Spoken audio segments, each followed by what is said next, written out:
मैं हर समय वर्तमान में कैसे जी सकता हूँ? अगर आपके मन में भी यह प्रश्न है, तो यह छोटी सी कहानी आपके लिए है। एक बार एक व्यक्ति एक महात्मा के पास जाता है और उनसे कहता है, महात्मा जी, क्या मैं आपसे एक प्रश्न पूछ सकता हूँ? महात्मा उस व्यक्ति की बात सुनते हैं और कहते हैं, हाँ, पूछो। वह व्यक्ति पूछता है, ऐसा मैं क्या करूँ जिससे मैं हर समय वर्तमान में जी सकूं?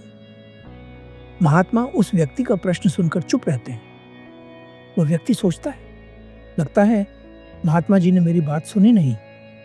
वो दोबारा अपना प्रश्न दोहराता है, पर दूसरी बार भी महात्मा चुप रहते हैं। जब वह तीसरी बार महात्मा से पूछता है, तब महात्मा उसकी ओर देखते हैं और उससे एक प्रश्न करते हैं, क्या तुम जमीन पर खड़े हो सकते हो?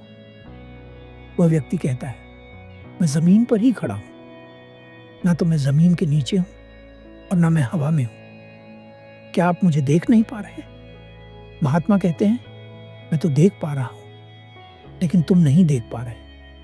वह व्यक्ति कहता है, मैं कुछ समझा नहीं।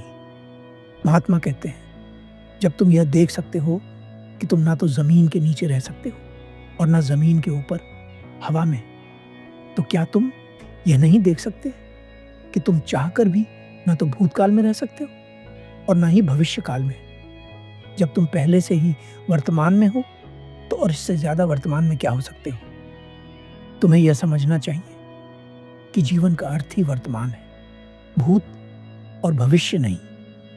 तुम चाहकर भी भूतकाल या भविष्य में नहीं रह सकते, क्योंकि तुम्हारे पास इसका विकल्प नहीं है। तो फिर क्यों उन भूतकाल के विचारों को सोच सोच कर परेशान हो, जिनका खुद कोई जीवित अस्तित्व ही नहीं है?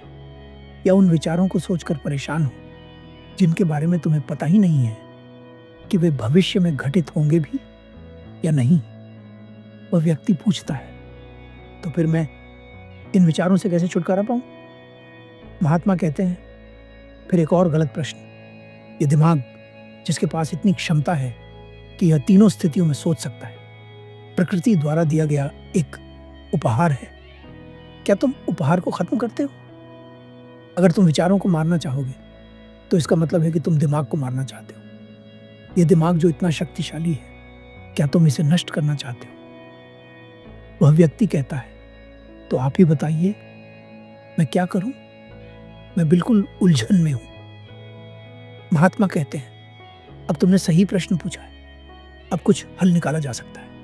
यदि तुम जीवन की सभी समस्याओं से छुटकारा पाना चाहते हो, तो तुम्हें शारीरिक और मानसिक तप करना होगा। वो व्यक्ति पूछता है, शारीरिक और मानसिक तप क्या है? महात्मा कहते हैं, शारीरिक तप का अर्थ है उचित आहार, उचित नींद और उचित व्यायाम, और मानसिक तप का अर्थ है ध्यान, खुद के साथ समय बिताना और कचरे को भीतर आने से रोकना। वह व्यक्ति पूछता है, कचरे से आपका क्या मतलब है? महात्मा कहते हैं, तुम भली भांति जानते हो कि कचरा क्या है। कचरा वे बातें हैं जो तुम्हारे विकास को रोकती हैं। ये तुम्हारी इंद्रियों के द्वारा तुम्हारे भीतर प्रवेश करती हैं। अगर तुम सभी समस्याओं का अंत चाहते हो, तो तुम्हें शारीरिक और मानसिक तप करना होगा।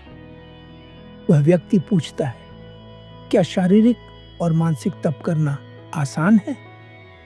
महात्मा कहते हैं, नहीं, पर मुश्किल भी नहीं है।